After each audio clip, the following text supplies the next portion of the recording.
السلام علیکم ورحمۃ اللہ وبرکاتہ۔ میں حافظ اشرف علی آپ کو اپنے چینل نور الہدایہ میں خوش آمدید کہتا ہوں۔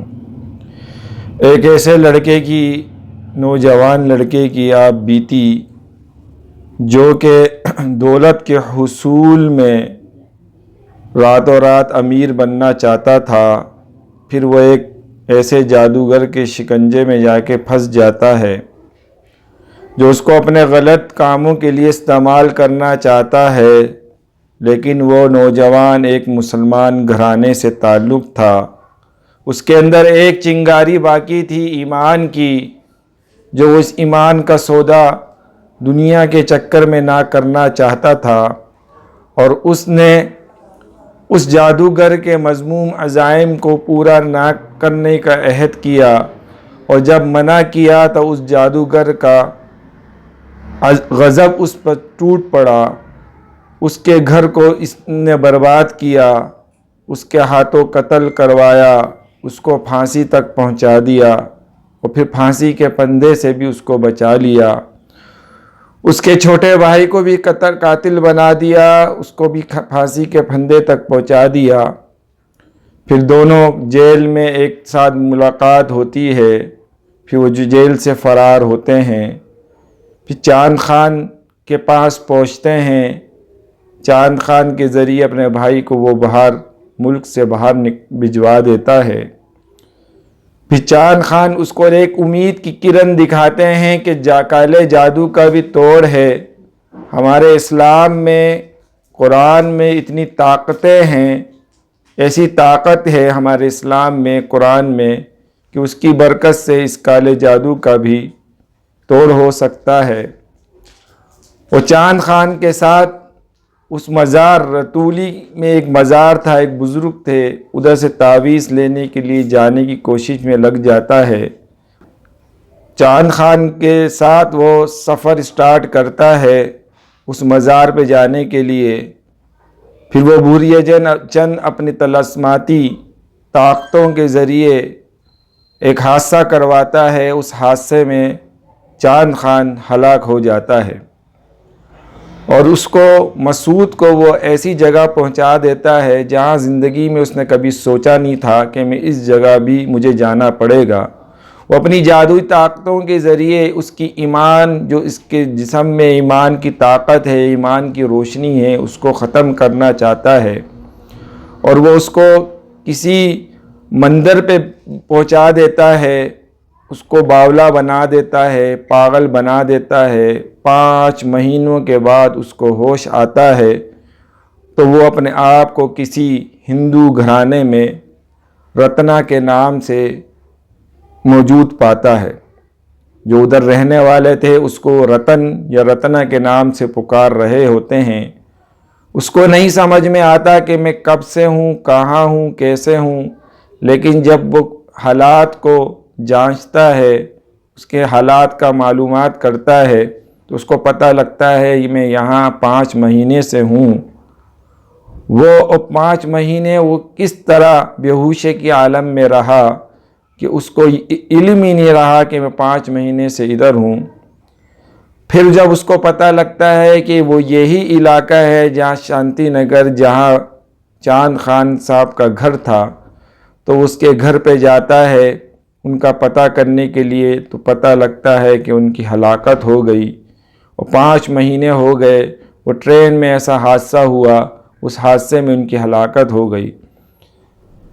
وہ بڑا رنجیدہ ہوتا ہے، اس کی آخری امید بھی ٹوٹ جاتی ہے۔ اب وہ سوچتا ہے کہ شاید کچھ نشانیاں مجھے مل جائیں۔ وہ خان صاحب کے گھر کے اندر تلاشی لینے کی نیت باندھ لیتا ہے، اور چاند خان کے گھر کے اندر جانے کی کوشش میں لگ جاتا ہے۔ اب دیکھتے ہیں کہ آگے اس کے ساتھ اور کیسے سنسنی خیز حالات پیش آتے ہیں، اور وہ جادوئی طلسماتی جادوگر طلسماتی طاقتوں کے ذریعے اس کو اور کتنا پریشان کرتا ہے کہ ایمان کی طاقت جیتے گی یا جادو کی جادوگر گری اس کی طلسماتی قوتیں جیتیں گی۔ دیکھتے ہیں، آپ ہمارے ساتھ جڑے رہیے۔ مسعود کے دل میں یہ خیال ابھرا کہ خان صاحب کے گھر کا جائزہ تو لیا جائے، ہو سکتا ہے وہاں کوئی ایسی نشاندہی ہو جائے جس سے کچھ اور تفصیلات معلوم ہو۔ یہ خیال اچانک ہی دل میں پیدا ہوا تھا اور اتنی شدت اختیار کر گیا تھا کہ دل بے اختیار خان صاحب کے مکان میں داخل ہونے کو چاہنے لگا۔ وہاں سے ہٹا تو بزرگ بولے، ارے نہیں میاں، ایسے کیسے جا سکتے ہو؟ گنے کا رس منگواتا ہوں تمہارے لیے، وہ گلاس پیو گے تو دل ٹھنڈا ہو جائے گا۔ بڑی بری خبر سنائی ہے ہم نے تمہیں، لیکن تعجب ہے 5 ساڑھے 5 ماہ ہو گئے اس واقعے کو تو تم نے خبر ہی نہ لی۔ آخر ان سے تمہارا کیا رشتہ تھا؟ ان باتوں نے بزرگ کو تو بڑی مشکل سے ٹالا۔ گنے کے رس سے معذرت کی، جھوٹ بولنا پڑا تھا۔ اس سلسلے میں انہوں نے چائے کی پیشکش بھی کی تھی، لیکن بس جان چھڑا کر وہاں سے ہٹا تھا۔ دل پر ایک بار پھر غم کے پہاڑ ٹوٹ پڑے تھے۔ یہ احساس دل سے دور نہیں ہو رہا تھا کہ چاند خان جیسا مخلص آدمی میری وجہ سے ہلاک ہو چکا ہے۔ مکان قریب پہنچا، سامنے سے گزرا، بغلی سمیت آ گیا، دوسری مکانات سے گزرتا ہوا۔ یہ مکان البتہ 6 مکان آگے جا کر راستہ دوسری طرف مڑ جاتا تھا اور یہاں سے خان صاحب کے مکان کے احاطے کے پچھلے حصے میں پہنچ جاتا تھا، جسے میں نے دیکھا ہوا تھا۔ پتلی سی گلی تھی اور غیر آباد رہتی تھی، پھر احاطے کی دیوار بھی اتنی اونچی نہیں تھی کہ انہیں عبور نہ کیا جا سکتا ہو۔ ویسے احاطے کے پیچھے حصے میں ایک چھوٹا دروازہ بھی تھا، لیکن وہ بھی شاید اندر ہی سے بند تھا۔ ادھر ادھر دیکھا اور یہ جائزہ لینے کے بعد کہ کوئی میری جانب متوجہ نہیں ہے تو احاطے کی دیوار پر چڑھ کر اندر کود گیا۔ جگہ جگہ گھاس اگی ہوئی تھی، کافی بڑی ہو گئی تھی۔ رات کی رانی کے پودے مرجھا گئے تھے۔ خان صاحب کو پھلواری لگانے کا شوق تھا۔ عقبی حصے میں طرح طرح کے گملے رکھے ہوئے تھے، سب کے سب اسی طرح تھے لیکن مرجھائے ہوئے تھے۔ مکان پر ہولناک ویرانی برس رہی تھی۔ اس وقت جب میں یہاں تھا، خان صاحب کی موجودگی میں یہ مکان بڑا پر رونق تھا۔ ان کے شاگرد ہنسی مذاق کرتے رہتے تھے، قہقہوں کی آوازیں ابھرتی رہتی تھیں۔ خان صاحب کا انداز ان کے لیے بڑا مشفقانہ ہوتا تھا۔ اب یہ ساری چیزیں موجود نہیں تھیں اور ایک عجیب سی ویرانی ہر شے پر چھائی ہوئی تھی۔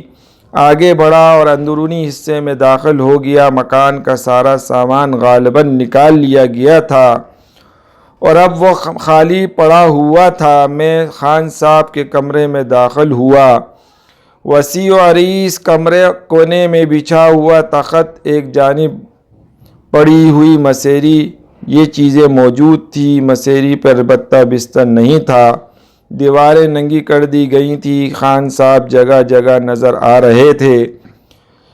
ہر چیز پر ان کا احساس ہوتا تھا کہ اب کوئی آواز سنائی دے گی، لیکن کچھ نہیں تھا۔ جو تصور لے کر اس گھر میں داخل ہوا تھا، یہاں آتے ہی سب کچھ ختم ہو گیا تھا۔ بھلا اس ویران کھنڈر میں اب مجھے کیا مل سکے گا؟ کسی نے کچھ نہیں چھوڑا تھا۔ میں نے گردن جھٹکی، مایوسی سے دل میں گھر کر لیا۔ بھوریا چند ابھی تک مجھ پر حاوی تھا۔ جو کچھ اس نے کہا تھا وہ کر دکھایا تھا۔ کمبخت نے سکون سے نہیں جینے دے گا۔ سکون تو خیر کیا ہی ملتا، جینا بھی اتنا مشکل ہو گیا تھا کہ ناقابل بیان ہے۔ وہ کمرہ یاد آیا جس میں خان صاحب نے مجھے ٹھہرایا تھا اور جو ایک رات عجیب ہولناک حادثہ کا شکار ہوا تھا۔ قدم اس جانب اٹھ گیا اور میں اس کمرے کے سامنے پہنچ گیا۔ بالکل ویسا ہی تھا۔ دروازے، کھڑکیاں غائب، تھوڑے تھوڑے سے ٹکڑے دروازوں پر پھنسے ہوئے۔ کیسی ہولناک کہانی تھی اس رات کی۔ میں کمرے میں داخل ہو گیا اور چند قدم آگے بڑھا ہی تھا کہ دفتن ایک بار پھر میرا دل دھڑکنا بھول گیا۔ دل کے کسی گوشے میں یہ تصور نہیں تھا کہ بھوریا چند یہاں نظر آ جائے گا۔ وہ اپنے منحوس وجود کے ساتھ دیوار سے ٹیک لگائے پاؤں پھیلائے بیٹھا مجھے گھور رہا تھا۔ وہی بڑی بڑی آنکھیں، وہی ہولناک شکل۔ میں سکتے سے عالم سے اسے گھورتا رہ گیا۔ ایک لمحے کے لیے احساس ہوا کہ کہیں یہ میرا وہم تو نہیں، لیکن دوسرے ہی لمحے اس کی آواز سنائی دی، آجا آجا، تیرا ہی انتظار کر رہے تھے ہم۔ کیسی گزر رہی ہے؟ میں اس کی آواز پہچانتا تھا۔ صورت تو میری نگاہوں کے سامنے ہی تھی۔ کچھ دیر تک منہ سے آواز ہی نہ نکل سکی، لیکن پھر سارے بدن میں چنگاریاں بھر گئی۔ میں نے غرائے ہوئے لہجے میں کہا، اور اب یہ تیرا مسکن ہے بھوریا چند؟ جواب میں اس نے قہقہے لگایا اور بولا، تھوکتے بھی نہیں ہیں ایسی جگہوں پر، محل کھڑے ہوئے ہیں ہمارے لیے۔ یہی تو کمی ہے تیرے اندر بالک، سمجھا ہی نہیں تو نے ہمیں، پہچانا ہی نہیں۔ ارے پاپی، ہم تو خود ساری سچائی سے تجھ سے کہہ رہے ہیں، تو ہمارا کام کر دے، ہم تیرا کام کر دیں گے۔ تجھ پر ہی مصیبت ٹوٹی ہے، کون سا ایسا دھرم ماتا تھا تو، تھوڑا سا کام کر دیتا ہمارا، ہمیں وہ شکتی حاصل ہو جاتی جس کے لیے ہم برسوں سے کوششیں کر رہے ہیں، اور اس کا تھوڑا سا حصہ تجھے بھی مل جاتا۔ مگر وہ تھوڑا سا حصہ بھی اتنا ہوتا کہ تیرے پرکھوں نے بھی خواب میں نہ دیکھا ہوتا۔ لیکن تو بھی عجیب ہے، ساری رسی جل گئی، پل بل نہیں کھائے گئے۔ اب بھی سمے ہے، اب بھی وقت ہے۔ ارے ہم نے تجھ سے جو کہا ہے ابھی بھی مان جا۔ ہماری بات چھوٹا سا کام ہے، اور اس کے صلے میں جو ملے گا تجھے، بس کیا کہیں اس کے بارے میں، تجھے کیا کہہ سکتے ہیں تجھ سے۔ میں نے ایک گہری سانس لی اور گردن ہلاتے ہوئے کہا، اتنا سب کچھ کھو چکا ہوں بھوریا چند کہ اب کھونے کے لیے میرے پاس کچھ نہیں بچا۔ بس ایک جذبہ ہے میرے سینے میں، وہ یہ کہ میں گندا کام نہیں کروں گا۔ جو تو چاہتا ہے اس جذبے کو نہیں کھوؤں گا بھوریا چند۔ یہ جذبہ میرا ایمان بن چکا ہے، یہ جذبہ اپنے ہاتھ سے نہیں جانے دوں گا، چاہے کتنا ہی نقصان اٹھانا پڑے۔ تو زیادہ سے زیادہ کیا کر سکتا ہے کتے؟ میری جان ہی لے سکتا ہے نا مجھ سے۔ مجھے اس جان سے بھلا کیا دلچسپی ہو سکتی ہے جو بالکل ہی بے جان ہے۔ کوئی مقصد نہیں میری زندگی کا، کچھ نہیں رہا میرے پاس۔ بھوریا چند کے ہنسنے کی آواز میرے کانوں میں ابھری۔ پھر اس نے کہا، جان لیتا تو کب کی لے سکتا تھا۔ بہت مان ہے تجھے اپنے ایمان پر، بہت جذبے ہیں تیرے سینے میں۔ ارے پگلے، جان تو میں نے کسی کی بھی نہیں لی۔ تیرے ماتا پتا جیتے ہیں، تیری بہن زندہ ہے، تیرا بھائی جسے تو نے سمندر پار بھگا دیا جی چاہ رہا ہے، اور تو بھی جیتا ہی رہ رہا ہے۔ ریل کا حادثہ ہوا تھا، ارے خود تھوڑی ہوا تھا، انجن اتار پھینکا تھا ہم نے پٹری سے، پٹری ہی توڑ دی تھی۔ وہ سورما جو تیرے ساتھ تھا بڑا بنتا تھا، تعویذ گلے میں ڈالے رہتا تھا۔ ٹھیک ہے ہم اس تعویذ کی وجہ سے اس کے پاس نہیں جا سکتے تھے، مگر ریل کے پاس تو جا سکتے تھے۔ کیسی رہی؟ میں خونی نگاہوں سے اسے دیکھنے لگا۔ یہ طے ہو جانے کے بعد کہ ریل کے حادثے میں اس کا ہاتھ تھا، 70 آدمی مرے تھے صرف میری وجہ سے، اور لاتعداد زخمی ہوئے تھے۔ میرا جنون عروج پر پہنچ گیا اور میں نے دیوانگی کے عالم میں اس پر چھلانگ لگا دی یہ کتا اگر میرے ہاتھ آ جائے تو اپنے دانتوں سے اس کا نرخرا دبا ڈالوں گا، نہیں چھوڑوں گا، اسے نہیں چھوڑوں گا۔ خاصی اونچی چھلانگ تھی اور ایک لمحہ گزرنے والا تھا کہ میں اس پر جا پڑا، لیکن میرے اور اس کے درمیان نہ جانے کیا چیز حائل ہو گئی تھی۔ نہ جانے وہ کیا تھا، میں خلا میں معلق رہ گیا۔ میں نے ہاتھ پاؤں مارنے تو میرے ہاتھ پاؤں جیسے کسی لیزدار چیز میں جگڑتے چلے گئے۔ تب میں نے اس لیزدار چیز کو دیکھا، موٹی سی رسی کی مانند بے رنگ جالے تھے، مکڑی کے جالے، لیزدار بدن سے چپک جانے والے، اتنے مضبوط کہ انہوں نے میرے جسم کا پورا بوجھ سنبھال لیا تھا۔ میں اس لیزدار جالوں میں لٹک کے بے بس ہو گیا۔ جتنے ہاتھ پاؤں چلے اتنے ہی یہ جالے مجھے اپنے لپیٹے میں لے رہے تھے، اور پھر یہ کیفیت ہو رہی تھی کہ میں جنبش بھی نہیں کر سکتا تھا۔ ہاں، بھوریا چند مجھے نظر آ رہا تھا، وہ اسی طرح ہاتھ پھیلائے مجھ سے بے تعلق بیٹھا ہوا تھا۔ یہ گھناؤنے لیزدار جالے چھت سے لے کر زمین تک پھیلے ہوئے تھے۔ یہ بے رنگ ہونے کی وجہ سے میں نے انہیں نہیں دیکھا تھا۔ پھر ان جالوں پر کوئی شے متحرک نظر آئی۔ اس تحریک سے میرا بدن بھی جالوں میں لپٹا ہل رہا تھا۔ یہ مکڑیاں تھیں، 10-11 مکڑیاں جو ان جالوں پر نمودار ہوئی تھیں اور اپنی پیلی بدنما آنکھوں سے مجھے گھورتی ہوئی مختلف سمتوں سے چلتی ہوئی میری سمت آ رہی تھیں۔ ان کا حجم کوئی 1 بالش کا ہوگا۔ میں اس کے پورے جسم کو دیکھ رہا تھا۔ بھوریا چند نے کہا، یہ میرے بیر ہیں، میری حفاظت کرتے ہیں۔ میں جاگ رہا ہوں یا سو رہا ہوں، یہ میرے لیے جاگتے رہتے ہیں۔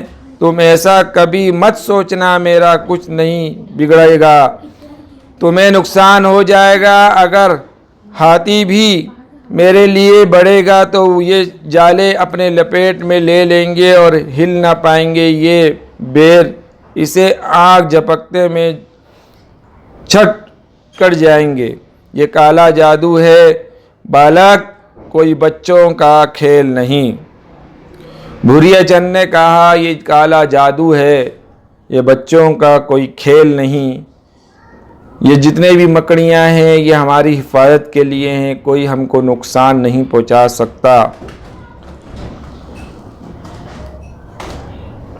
اس نے یہ کہا کہ بچوں کا کوئی کھیل نہیں، مگر کیا کروں، تیرے بھاگ ہی خراب ہیں، دھرم کی رٹ لگائے ہوئے ہے۔ ارے شکتی ہی دھرم ہے، مایا شکتی ہو یا کایا شکتی، اس کے بنا کچھ نہیں ہوتا۔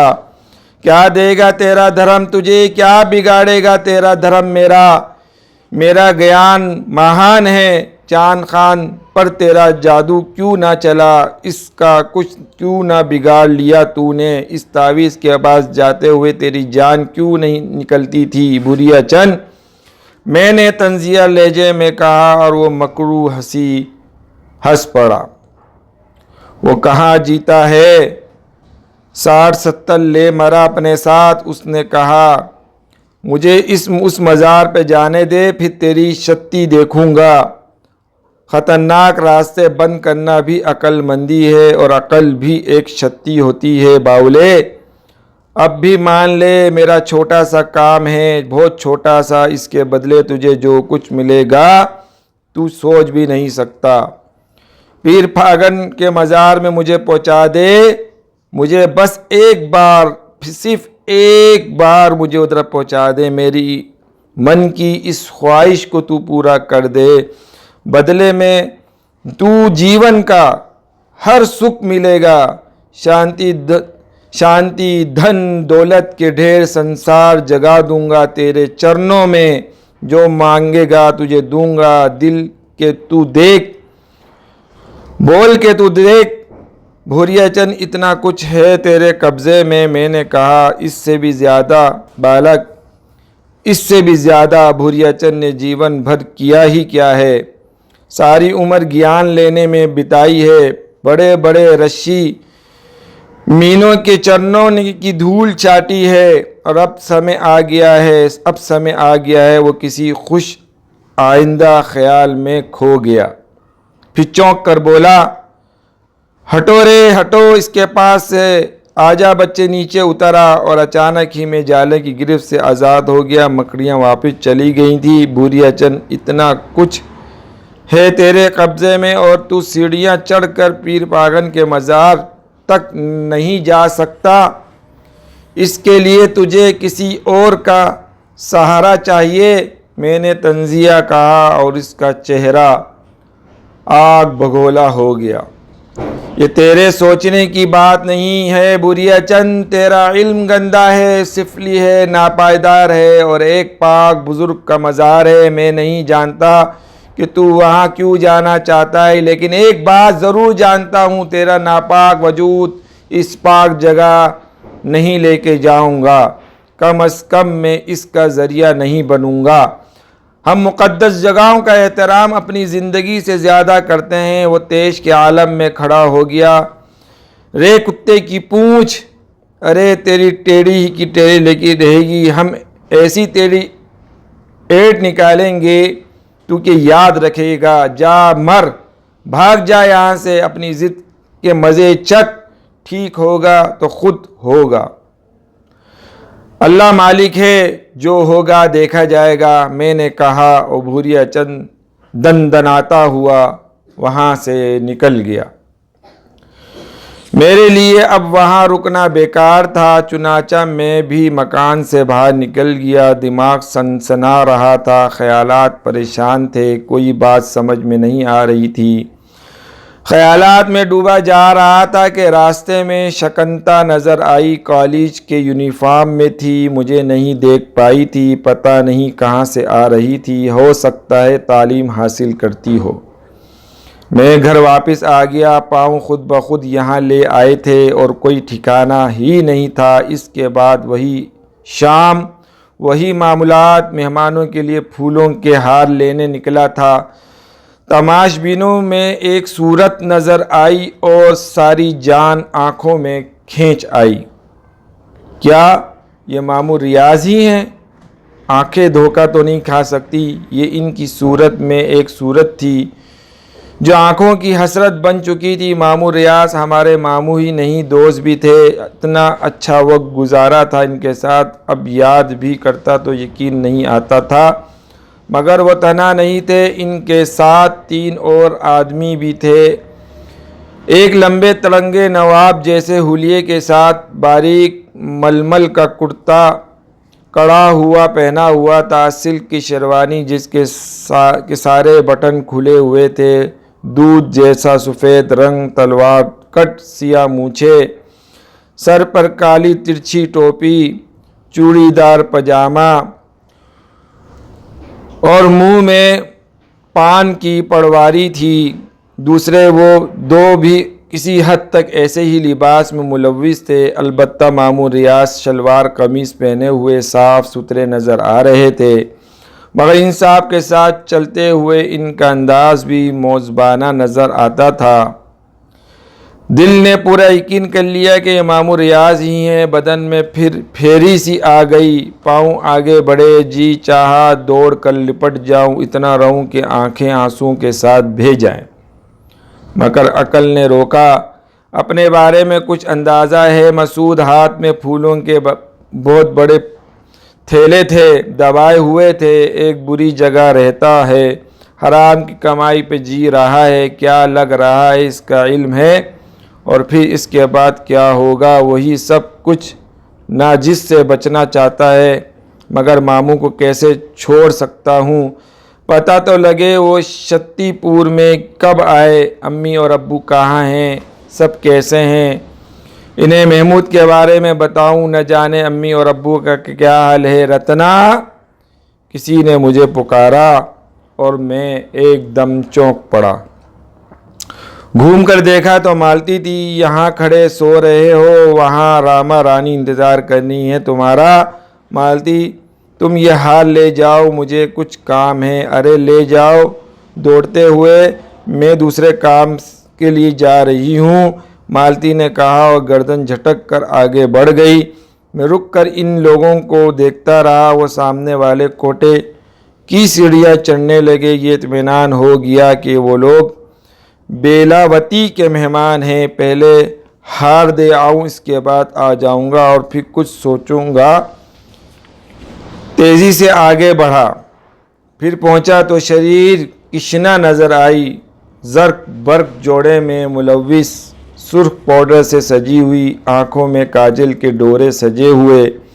گجرے لائے ہو؟ اس نے پوچھا۔ ہاں اس میں ہیں، یہ سنبھالو، مجھے کچھ کام ہے۔ میں نے اس سے تھیلا اس کے ہاتھ میں دینے کی کوشش کی اور وہ پیچھے ہٹ گئی۔ مجھے بھی کام ہے، میرے ساتھ آؤ۔ کشنا لے لو جلدی سے، بڑا نقصان ہو جائے گا۔ میں نے عاجزی سے کہا۔ نہ رتن جی، آؤ مجھے بھی کام ہے تم سے۔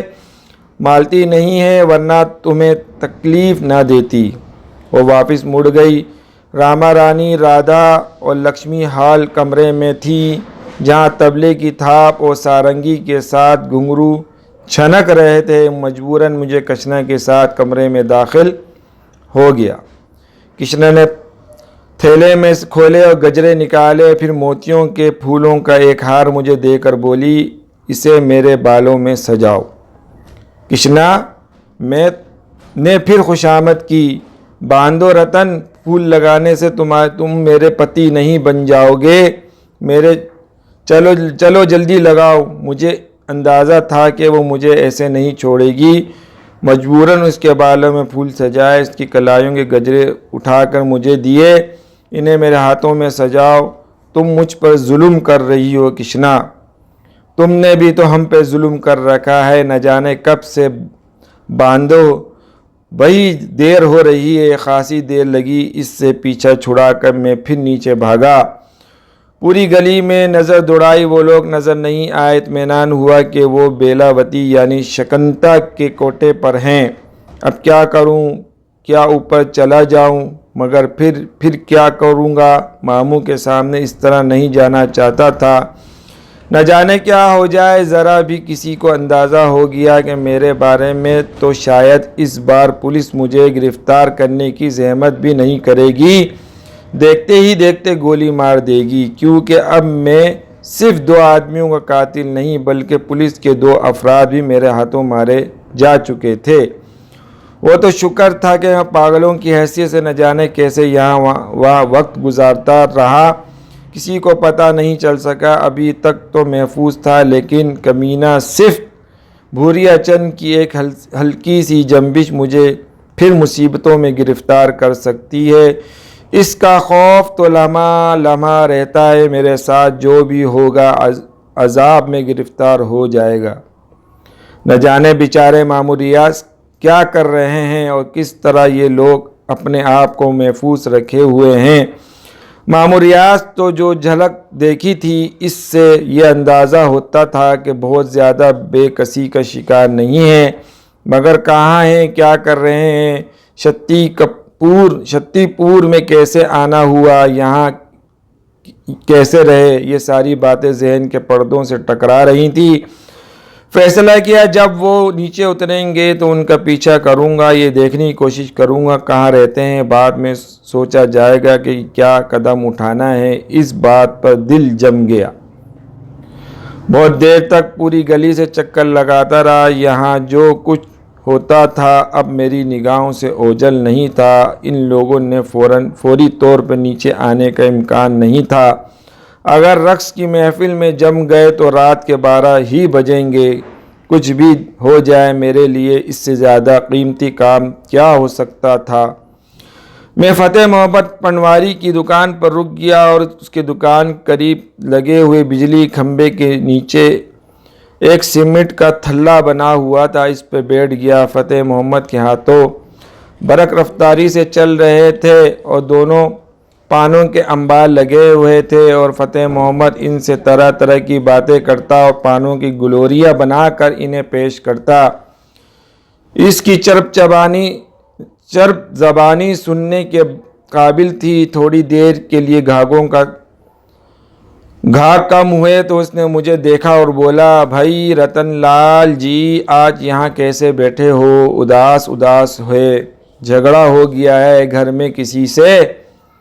میں اس سے بات نہیں کرنا چاہتا تھا، لیکن جب اس نے بات کی تو جواب دینا بھی ضروری تھا۔ میں نے پھیکی سی ہنسی ہنس کر کہا، میرا کس سے جھگڑا ہوگا بھائی فتو؟ ہو بھی سکتا ہے، ویسے ایک بات اپنی کھوپڑی میں ایسی اٹکی ہوئی ہے کہ کھوپڑی کا بھوسا نکل گیا ہے۔ سوچ رہے تھے تم سے پوچھیں گے، جب بھی ہاتھ لگو گے ضرور پوچھیں گے۔ کیا بھائی فتو؟ میں نے پوچھا۔ یار اس دن جب تم ہم سے بات کر رہے تھے تمہارے منہ سے اچانک میرے خدا نکلا تھا، یہ کیا چکر ہے؟ تم تو ہندو ہو نا؟ میں حیران رہ گیا، میرے فرشتوں کو بھی گمان نہیں تھا کہ ایسی کوئی بات ہوگی۔ یقیناً ہوا ہوگا ایسا بھی، مگر کیا جواب دیتا؟ اس کو خواہ مخواہ ہنس پڑا۔ فتح محمد بہت گہرائیوں میں نہیں جاتے، بہت سی باتیں ایسی ہوتی ہیں جن کا پردہ بھی رکھنا ہی اچھا ہوتا ہے۔ لو اور سنو اماں، کیا ہم کسی سے کہے جا رہے ہیں یار ہو ہمارے؟ بس ذرا یہ بتاؤ تمہارے منہ سے بھگوان بھگوان کیوں نہیں نکلا؟ بتائیں گے فتح محمد، کسی دن فرصت سے بتائیں گے۔ لو گھنٹہ بھر یہاں بیٹھے ہوئے ہو، فرصت ہی ہے تمہیں تو کیا کسی کا انتظار کر رہے ہو؟ یہی سمجھ لو کسی کا۔ فتح محمد نے کہا، شکر ہوا کہ گاہک اس کی دکان پر آ گئے اور میں نے جواب دینا مناسب نہیں سمجھا۔ وہ گاہکوں میں الجھ گیا۔ میں آہستہ سے اس کی دکان سے بہت دور اٹھ کے چلا گیا، وہاں سے کافی دور چلا گیا۔ میری نگاہیں کوٹے پر لگی ہوئی تھی۔ وقت گزرتا رہا، بیٹھے بیٹھے اور گھومتے پھرتے پورا بدن تھک گیا تھا۔ اچانک ہی مالتی مجھے تلاش کرتی ہوئی پہنچ گئی۔ ارے تم نے تو مار ہی ڈالا رتن لال جی، کہاں چلے گئے تھے؟ چلو راما رانی بلا رہی ہیں، کیا کام ہے؟ میں نے جھنجھلاتے ہوئے لہجے میں پوچھا۔ لو مجھے ہی ڈانٹ رہے ہو، ادھر سے بھی ڈانٹ مجھے ہی پڑ رہی ہے، ادھر سے تم سے بھی۔ اب کام تو نہیں، مجھے نہیں پتا، راما رانی ہی بتائیں گی، ہم کیا بتائیں؟ تم چلو، میں آ رہا ہوں، ساتھ چلو، یہی کہا تھا انہوں نے۔ میں نے دانت پیستا ہوا مالتی کے ساتھ واپس چل پڑا۔ بہتر یہ تھا کہ کسی ایسی جگہ روپوش ہو جاتا جہاں سے کوئی مجھے دیکھ نہ پاتا، خواہ مخواہ یہ لوگ ذہن خراب کر رہے ہیں۔ گھر واپس پہنچا تھا، راما رانی نے ایک کام میرے سپرد کیا۔ میں بھلا ان سے کیا کہتا؟ کوئی 10-15 منٹ مصروف رہنا پڑا۔ اس کے بعد جیسے ہی کام ختم ہوا، میں مالتی سے کہہ کر وہاں سے نکل بھاگا اور تھوڑی دیر کے بعد پھر میں ایسی جگہ جا کے کھڑا ہو کے انتظار کرنے لگا جہاں سے بیلاوتی کے کوٹے کا دروازہ صاف نظر آتا تھا۔ 12 بج گئے، ساز کی آوازیں کا کھیل ختم ہو گیا اور مہمان اتر کے گلی سے باہر کھڑے ہوئے ٹانگوں کی جانب بڑھ رہے تھے۔ کچھ کی اپنی موٹریں تھیں، کچھ تو ٹانگوں وغیرہ پہ جا رہے تھے، باقی پیدل چل پڑے تھے، لیکن بیلاوتی کے زینے سے وہ لوگ نیچے نہ اترے۔ میرا دل دھڑک کر رہ گیا۔ بیلاوتی کے کوٹے سے دوسرے بہت سے مہمان نیچے اترے تھے، پتہ نہیں وہ لوگ کہاں غائب ہو گئے تھے۔ کچھ اور وقت گزرا تو میری پیشانی انتہا کو پہنچ گئی اور اب میں نے اپنے قدم نہیں روک سکا تھا۔ یہ کیا ہوا؟ تیزی سے سیڑھیاں چڑھتا ہوا اندر پہنچا، سارا سامان سمیٹ رہا تھا۔ ایک ہی انداز ہوتا تھا ان کوٹوں کا، پھر زندگی کے آغاز کا اور اختتام کا۔ بیلاوتی نے مجھے دیکھا، اس کے ساتھ چند اور لڑکیاں بھی تھیں، مجھے دیکھ کر عجیب سی انداز میں مسکرائیں۔ شکنتا موجود نہیں تھی۔ بیلاوتی نے نرمی سے پوچھا، رتنا کیوں آئے ہو ادھر؟ کوئی کام ہے؟